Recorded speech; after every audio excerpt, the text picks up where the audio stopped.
Assalamualaikum warahmatullahi wabarakatuh. Apa kabar anak-anak Indonesia yang solih dan solihah? Kembali kita belajar dari rumah. Kali ini kita akan belajar bersama mata pelajaran Pendidikan Agama Islam dan Budi Pekerti untuk kelas 5 sekolah dasar.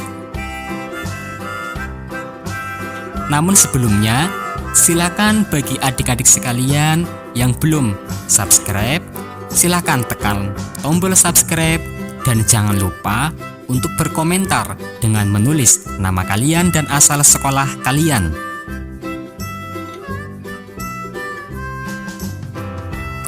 Baiklah anak-anak sekalian, sebelum memulai belajar bersama kita kali ini, terlebih dahulu kita berdoa kepada Allah, semoga kita diberi kemudahan dalam belajar serta mendapatkan ilmu yang bermanfaat.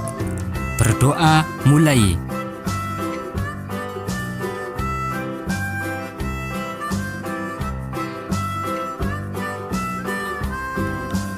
Anak-anak yang solih dan solihah, pada materi pertama di pertemuan kali ini kita akan belajar bersama tentang surat At-Tin.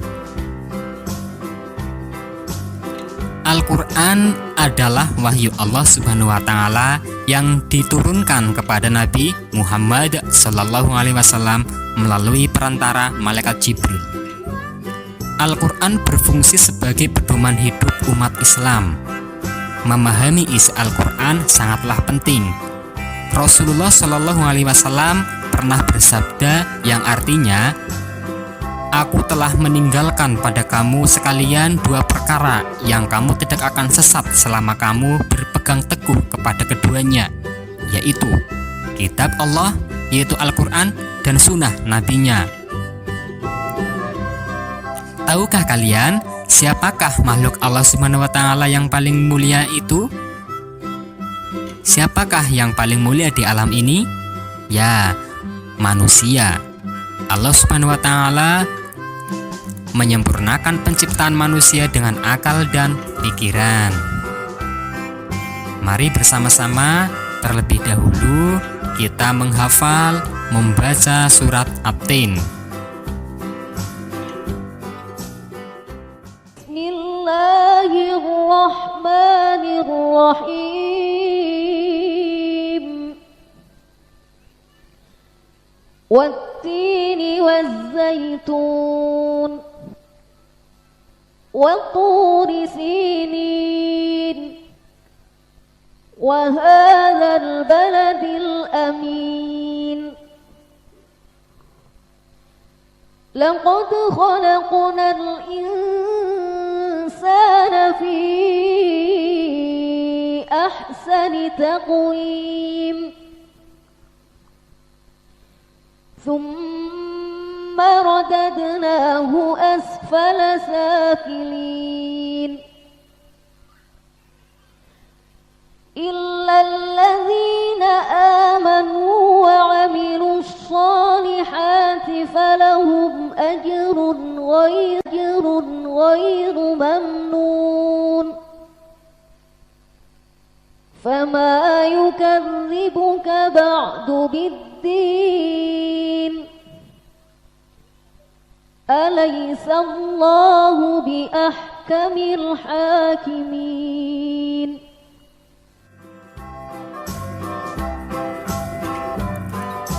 Makna kandungan surat At-Tin. Latar belakang turunnya surat At-Tin berkaitan dengan pertanyaan para sahabat tentang balasan amal orang yang sudah tua renta atau pikun. Diriwayatkan oleh Ibnu Jarir dari Al-Aufi yang bersumber pada Ibnu Abbas, surat At-Tin turun berkaitan dengan pertanyaan para sahabat tentang balasan amal orang yang sudah pikun. Di antara sahabat Rasulullah Shallallahu Alaihi Wasallam banyak orang tua. Mereka merasa takut tidak mendapatkan pahala atau tidak menjadi ahli surga jika mereka mengalami masa pikun. Mereka gelisah dan mempertanyakannya kepada Rasulullah Shallallahu Alaihi Wasallam. Melalui surat At-Tin ini, Allah Subhanahu wa taala menegaskan bahwa amalan orang yang beriman dan beramal saleh, pahalanya akan selalu mengalir terus-menerus meskipun orang tersebut mengalami masa pikun. Masa pikun adalah kondisi seseorang yang sudah tua dan memiliki pikiran yang tidak stabil. Sifat pikun biasanya ditandai dengan sering lupa. Misalnya dalam amal ibadah, orang pikun tersebut tidak ingat lagi waktu sholat atau puasa.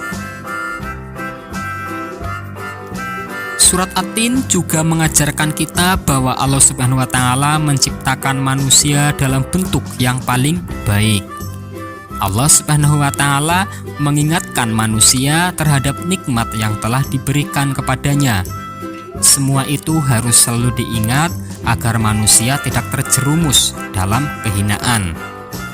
Orang yang selamat dari kehinaan adalah orang yang selalu beramal sholih. Mereka akan mendapatkan kemuliaan di sisi Allah Subhanahu wa taala. Berikut kami sampaikan kandungan dari surat At-Tin. Ayat pertama, kedua, dan ketiga menyatakan sumpah Allah Subhanahu wa taala atas nama At-Tin, Az-Zaitun, dan At-Turi Sinin. Menurut sebagian ahli tafsir, Tin ialah tempat tinggal Nabi Nuh alaihi salam, yaitu kota Damaskus yang banyak ditumbuhi pohon tin atau aro. Tin adalah buah yang enak dan lembut, serta cepat dicerna. Ia menjadi obat yang banyak pemanfaatnya.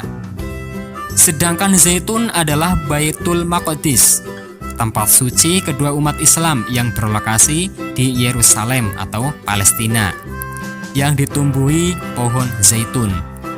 Zaitun adalah buah yang memiliki keistimewaan karena kandungan minyaknya yang berlimpah, sehingga dapat dipergunakan di daerah yang kurang memiliki minyak. Adapun At-Turi Sinin artinya Bukit Sinai, tempat Nabi Musa alaihissalam menerima wahyu secara langsung dari Allah Subhanahu wa taala. Pada ayat ketiga, Allah Subhanahu wa taala bersumpah atas nama kota Mekah, yaitu daerah yang penuh berkah dan di dalamnya terdapat Baitullah atau Ka'bah. Ayat keempat menjelaskan bahwa Allah Subhanahu wa taala menciptakan manusia sebagai makhluk dengan bentuk paling sempurna dibandingkan dengan makhluk lain. Bentuk yang dimaksud bukan hanya bentuk fisik, melainkan juga sempurna dalam segala potensinya. Manusia tidak hanya diberi akal untuk berpikir, tetapi juga diberi potensi nafsu, sehingga manusia mampu berkreasi untuk memenuhi kebutuhan hidupnya. Bagi Allah Subhanahu wa taala, manusia sempurna adalah manusia untuk memenuhi kebutuhan hidupnya. Bagi Allah Subhanahu wa taala, manusia sempurna adalah manusia yang menggunakan seluruh potensinya untuk beribadah kepada Allah Subhanahu wa taala. Ayat kelima dan keenam menjelaskan bahwa Allah Subhanahu wa taala menerangkan sebagian manusia yang menyimpang dan tidak menggunakan potensinya untuk beribadah yang akan ditempatkan di dalam neraka.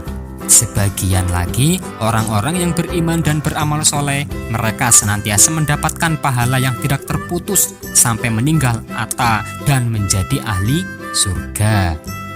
Adapun ayat ke-7 dan ke-8 menjelaskan bahwa orang-orang yang tidak beriman atau tidak mau beramal soleh adalah orang-orang yang mendustakan Allah dan akan mendapat balasan kelak di akhirat. Padahal mereka sesungguhnya mengetahui akan mati dan menghadapi pengadilan Allah. Sesungguhnya Allah Subhanahu wa taala adalah hakim yang maha adil. Kesimpulan dari kandungan surat At-Tin ini adalah: yang pertama, manusia adalah makhluk yang diciptakan Allah paling baik bentuk rohani dan jasmaninya.